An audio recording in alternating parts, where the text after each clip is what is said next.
धनुष यज्ञ की कथा।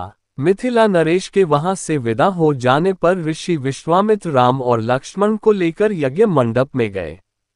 यज्ञ मंडप को अत्यंत सुरुचि के साथ सजाया गया था। उस भव्य मंडप को देखकर लगता था मानो वह देवराज इंद्र का दरबार हो। देश देशांतर के राजा महाराजाओं के बैठने की अति सुंदर व्यवस्था की गई थी। मंडप के ऊपर बहुमूल्य रत्नों से बने झालर युक्त आकर्षक वस्त्रों का वितान तना हुआ था। वितान के चारों ओर फहरते हुए पताके मिथिलापति की कीर्ति को प्रदर्शित कर रहे थे। बीच बीच में रत्नजटित स्तंभ बनाए गए थे। वेद पाठी ब्राह्मण एवं तपस्वी शांति पाठ कर रहे थे। देदीप्यमान वस्त्राभूषणों को धारण किए राजकुमार अपने अपने आसनों पर विराजमान थे। ऐसा लग रहा था मानो सैकड़ों इंद्र अपने वैभव और सौंदर्य का प्रदर्शन करने के लिए महाराज जनक की यज्ञ भूमि में एकत्रित हुए हों।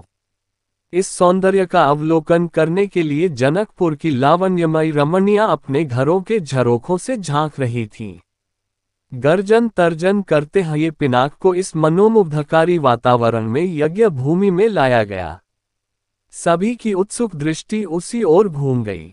सहस्त्रों व्यक्ति उस धनुष को एक विशाल गाड़ी में धीरे धीरे खींच रहे थे। उस विशालकाय वज्र के समान धनुष को देखकर बड़े बड़े बलवानों का धैर्य छूटने लगा और पसीना आने लगा। पिनाक को यथास्थान पर स्थापित कर दिया गया। राजा जनक के ज्येष्ठ पुत्र सीता एवं उनकी सहेलियों को साथ लेकर धनुष के पास आए और बोले, हे संपूर्ण संसार के राजाओं और राजकुमारों, महाराज जनक ने प्रतिज्ञा की है कि जो कोई भी महादेव जी के इस पिनाक नामक धनुष की प्रत्यंचा को चढ़ाएगा उसके साथ मिथिलापति महाराज जनक अपनी राजकुमारी सीता का विवाह कर देंगे। राजा जनक की इस प्रतिज्ञा को सुनकर राजा और राजकुमार बारी बारी से उस धनुष पर प्रत्यंचा चढ़ाने के लिए आए, किंतु भरपूर प्रयास करके भी उस पर प्रत्यंचा चढ़ाना तो दूर उसे हिला भी न सके।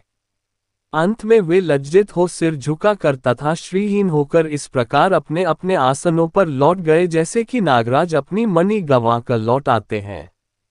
इस प्रकार एक एक करके सब राजाओं और राजकुमारों को विफल मनोरथ होकर लौटता देख महाराज जनक को बहुत दुख हुआ। उन्होंने बड़ी निराशा के साथ मर्मभेदी स्वर में कहा, संपूर्ण संसार के विख्यात शक्तिशाली योद्धा यहाँ विद्यमान हैं, किंतु बड़े दुख की बात है कि उनमें से कोई भी पिनाक पर प्रत्यंचा नहीं चढ़ा सका। उनकी इस असफलता को देखकर ऐसा प्रतीत होता है कि पृथ्वी शूरवीर क्षत्रियों से खाली हो गई है। यदि मुझे पहले से ज्ञात होता कि अब इस संसार में वास्तव में कोई क्षत्रिय योद्धा नहीं रहा है तो मैं न तो धनुष यज्ञ का अनुष्ठान करता और न ऐसी प्रतिज्ञा करता। लगता है कि मेरी पुत्री सीता आयु पर्यंत कुंवारी रहेगी। परमात्मा ने उसके भाग्य में विवाह लिखा ही नहीं है। महाराज जनक की यह बात सुनकर उन सभी राजाओं और राजकुमारों ने, जो अपनी असफलता से पहले ही लज्जित हो रहे थे, क्षुब्ध मन से दृष्टि नीचे झुका लिया।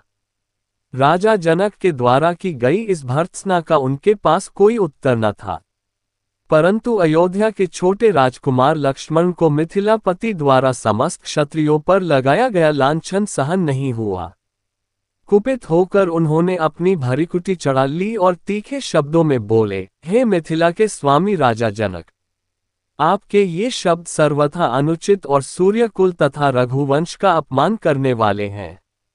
आश्चर्य है कि आपने ऐसे अपमानजनक शब्द कहने का साहस कैसे किया। जहां प्रतापी सूर्यकुल का साधारण व्यक्ति विद्यमान हो वहां भी कोई इस प्रकार तिरस्कार भरे शब्द कहने से पूर्व अनेक बार उस पर विचार करता है। फिर यहाँ तो सूर्यकुल के मणि श्री रामचंद्र साक्षात विराजमान हैं। आप शिव के इस पुराने पिनाक की इतनी गरिमा सिद्ध करना चाहते हैं। मैं बिना किसी अभिमान के कह सकता हूँ कि इस पुराने धनुष की तो बात ही क्या है। यदि मैं चाहूं तो अपनी भुजाओं के बल से इस धनुष के स्वामी महादेव सहित संपूर्ण सुमेरु पर्वत को हिलाकर रख दूं। इस विशाल पृथ्वी को अभी इसी समय रसातल में पहुंचा दूं। ऐसा कहते हुए लक्ष्मण के नेत्र क्रोध से लाल हो गए, उनकी भुजाएं फड़कने लगीं और उनका संपूर्ण शरीर क्रोध की ज्वाला के कारण थर थर कांपने लगा। इसी भगवान की वीडियो देखने के लिए सब्सक्राइब करें चैनल को और बेल आइकॉन दबाएं।